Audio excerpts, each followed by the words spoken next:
I still remember the exact moment my world crumbled. It was a Tuesday afternoon in early September, and the Philadelphia autumn sun was filtering through the kitchen window of our modest suburban home. I was 47 years old, standing at the counter preparing dinner, when my daughter Emma walked through the door with a face I'd never seen before. Cold, distant, almost cruel. "Mom, we need to talk," she said, her voice flat and emotionless. I turned from the cutting board, wiping my hands on my apron.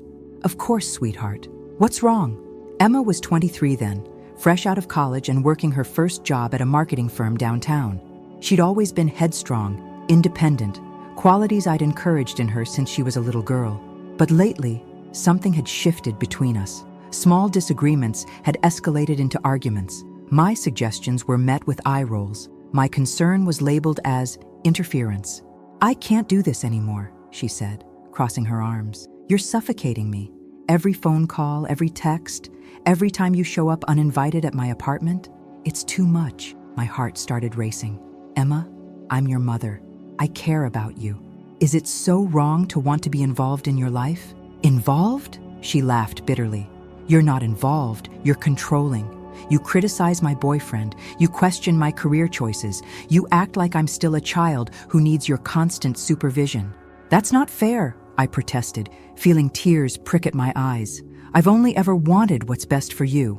"What you think is best for me," she corrected sharply. "There's a difference, Kate." The use of my first name instead of Mom felt like a slap across the face. "I don't understand where this is coming from," I said, my voice breaking. "Did something happen? Did I do something specific?" Emma's eyes hardened. "It's everything. It's who you are. You're overbearing, judgmental, and honestly, I'm exhausted. I need space, real space." "How much space?" I asked, afraid of the answer. She took a deep breath and then said the words that would haunt me for years. "I don't want you in my life anymore. You're nothing to me. Just leave me alone." The silence that followed was deafening. I stood there, frozen, unable to process what I'd just heard. My only child, the girl I'd raised alone after her father left when she was 5, the person I'd sacrificed everything for, had just told me I meant nothing to her. "Emma, please," I whispered.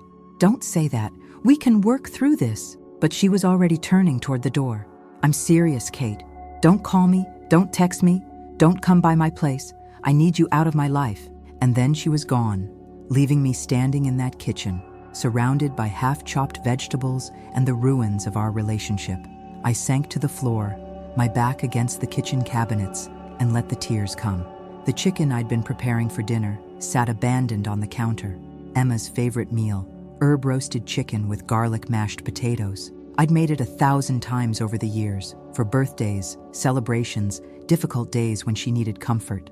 Now it would go uneaten, just another casualty of whatever had broken between us. The weeks that followed were the darkest of my life. I barely slept, barely ate. I called in sick to my job at the insurance company, where I'd worked as a claims adjuster for 15 years. My boss, a kind woman named Margaret, gave me space at first, but eventually sat me down. "Kate, what's going on?" she asked gently, closing her office door behind me. "You've been one of our most reliable employees, but lately, your work has been slipping. Several clients have complained about delayed responses." I tried to explain, tried to put into words the emptiness I felt, but all that came out was a choked sob. Margaret handed me tissues and waited patiently as I fell apart in her office. "My daughter," I finally managed. "She's cut me out of her life completely. I don't know what to do." Margaret's expression softened. "I'm so sorry, Kate. That must be incredibly painful." "I keep replaying everything in my mind," I said, dabbing at my eyes, trying to figure out where I went wrong. Was I really that terrible? Did I really suffocate her? "Sometimes our children need to push away from us to find themselves," Margaret offered. "It doesn't mean you failed as a mother." But her words, though kind, didn't reach the hollow place inside me. I felt like a failure in every way that mattered. By November, I'd lost 12 pounds. My friends from the neighborhood book club, Linda, Patricia, and Suzanne, noticed my withdrawal. They'd invite me to dinners, movie nights, weekend brunches, but I always declined. How could I sit around laughing and chatting when my heart was broken? One evening, Linda showed up at my door unannounced. She was carrying a casserole and wearing a determined expression. "I'm not leaving until you let me in and we talk," she announced. Too exhausted to argue, I stepped aside. Linda walked straight to my kitchen, surveyed the dirty dishes piled in the sink and the empty wine bottles on the counter, and shook her head. "Kate Mitchell, this stops now," she said firmly. "I know you're hurting, but you're drowning yourself." "You don't understand," I protested weakly. "My own daughter told me I'm nothing to her." "Nothing, Linda. How do you come back from that?" Linda set down the casserole and pulled me into a tight hug. "By remembering that you're more than just Emma's mother. You're Kate, a smart, caring, talented woman who has a whole life beyond one relationship, no matter how important that relationship is." I wanted to believe her, but the words felt empty. Without Emma, who was I? I'd spent the last 23 years defining myself through motherhood. Every decision I'd made, every sacrifice, every choice had been centered around being Emma's mom. Now that identity had been ripped away, and I didn't know how to exist without it. Linda didn't give up on me. Neither did Patricia or Suzanne. They formed what they jokingly called Team Kate, showing up at my house weekly with food, company, and gentle insistence that I rejoin the world of the living. In January, Patricia convinced me to join her volunteer program at the local community center. Every Wednesday evening, we'd help tutor kids from low-income families with their homework. "Just try it once," Patricia urged. "If you hate it, I'll never ask again." I agreed, mostly to get her to stop asking. But that first Wednesday changed something in me. I worked with a 10-year-old girl named Jasmine who was struggling with fractions. Her mother worked 2 jobs and couldn't help with homework. When Jasmine finally understood how to add fractions with different denominators, her face lit up with such pure joy that I felt something crack open inside my chest, a small ray of light penetrating the darkness. "You're really good at this, Miss Kate," Jasmine said shyly. "Can you be my tutor every week?" For the first time in months, I felt useful, needed, like maybe I had value beyond being Emma's mother. I kept going back week after week. Jasmine and I developed a routine. We'd work on math first, then I'd help her with reading. She loved stories about strong women, scientists, explorers, leaders. She reminded me so much of Emma at that age, hungry to learn and fearless in her curiosity. Through spring and into summer, I slowly rebuilt myself. Margaret noticed the change at work. My performance improved. I started taking better care of myself, eating properly, exercising, even getting highlights in my graying brown hair. "You look like yourself again," Suzanne remarked during one of our book club meetings, which I'd finally started attending again. "Actually, you look even better. There's something different about you." She was right. Something had shifted. The constant ache of Emma's absence was still there. It never fully went away, but I'd learned to carry it differently. I'd discovered that my identity wasn't solely tied to being her mother. I was Kate Mitchell, a woman with her own interests, friendships, and purpose. By my 50th birthday, I'd been promoted to senior claims adjuster. I'd started taking evening classes in creative writing at the community college, something I'd always wanted to do but never made time for. I'd even gone on a few dates, though nothing serious developed. I was okay with that. I was learning to be okay with myself. The writing classes became a sanctuary for me. My instructor, Professor Williams, encouraged us to write about our deepest truths. I found myself pouring my pain onto the pages, crafting stories about mothers and daughters, about loss and hope. It was therapeutic in ways I hadn't expected. But every night, before I turned off the light, I'd think of Emma, wonder where she was, how she was doing, if she ever thought of me.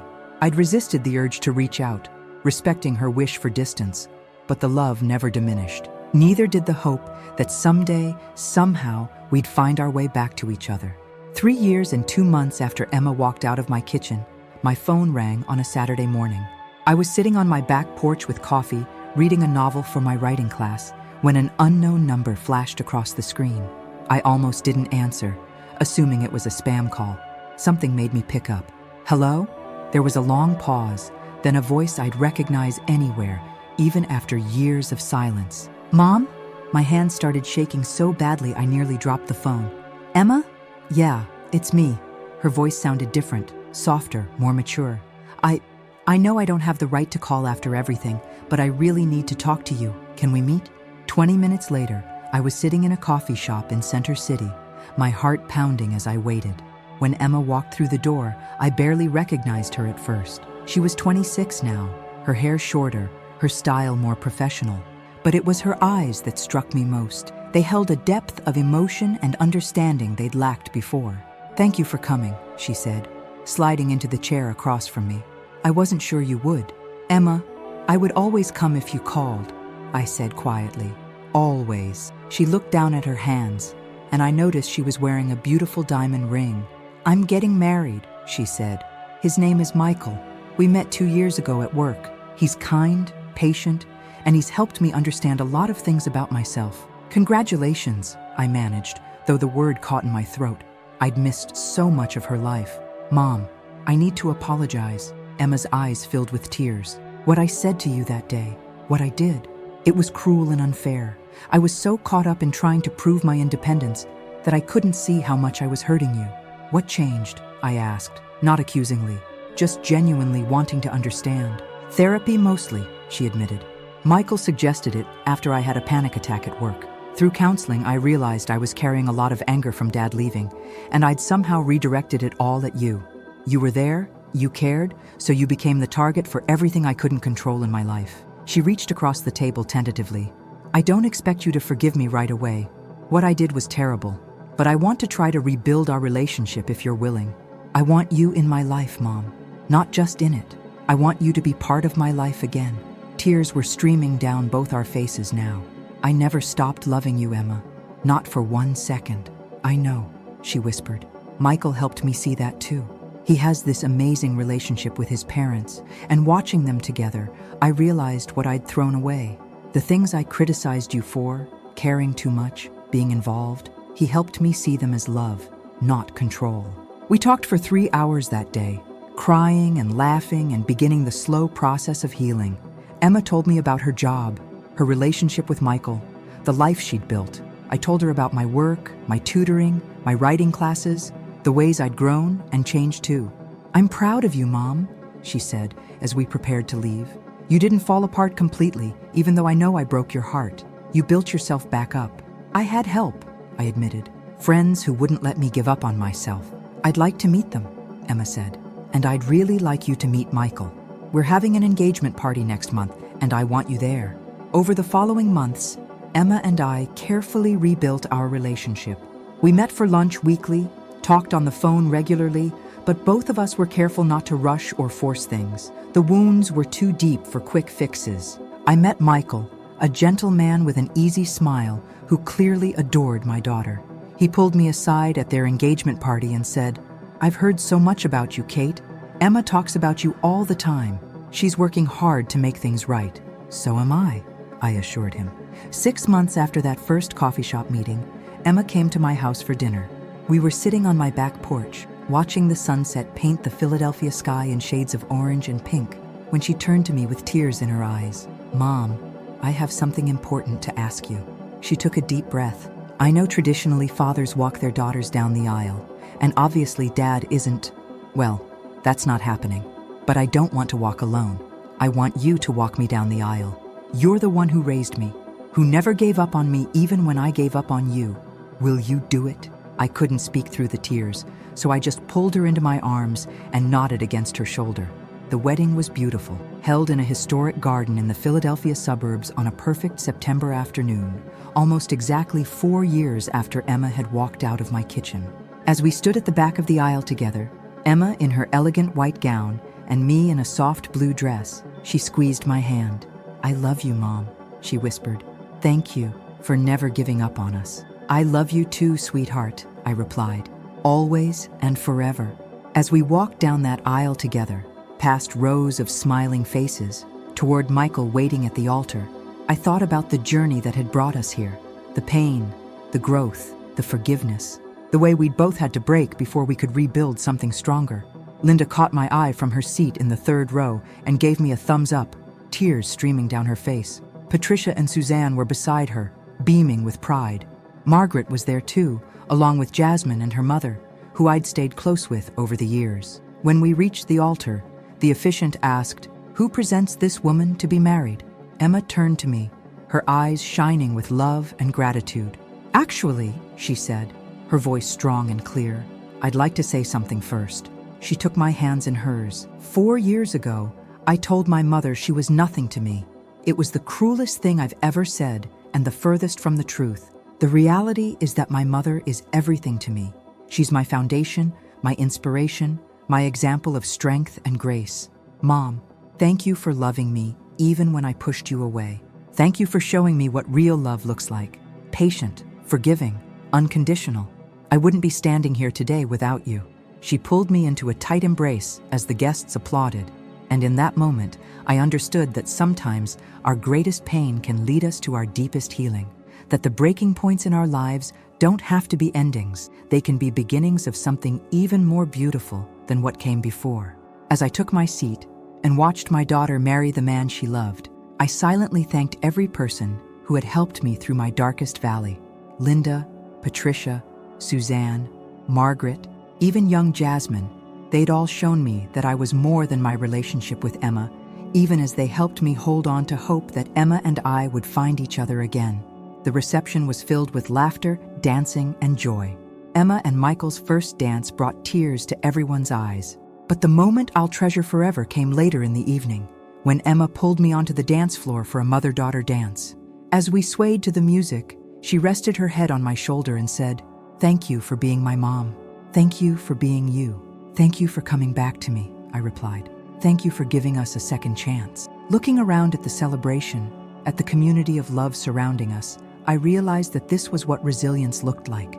Not avoiding pain or pretending wounds didn't exist, but walking through the fire and emerging on the other side, scarred perhaps, but stronger and more whole than before. My name is Kate Mitchell. I'm 51 years old. I'm a senior claims adjuster, a volunteer tutor, an aspiring writer, a loyal friend, and yes, I'm Emma's mother. But I've learned that being her mother is just one part of who I am, and understanding that has made me a better mother, a better woman, and a better version of myself. As the evening wound down and guests began to leave, Emma hugged me tightly one more time. "I'm so glad you're here, Mom. I'm so glad we found our way back." "Me too, sweetheart," I said, holding her close. "Me too." And in that moment, standing in that garden under the stars, I knew that everything we'd been through, the pain, the separation, the hard work of rebuilding, had been worth it. Because here we were, together again, stronger than before, ready to write the next chapter of our story, side by side. The night air was warm and filled with the scent of roses from the garden. Music drifted from the reception tent, and I could see Michael's parents dancing together, their heads close in conversation. They'd welcomed me warmly, treating me like family from the moment we met. Emma caught me watching them and smiled. "His parents are wonderful," she said. "They've taught me a lot about what healthy family relationships look like. But you know what? You taught me about unconditional love, Mom. Even when I didn't deserve it, even when I pushed you away, you never stopped loving me. That's the kind of mother I want to be someday."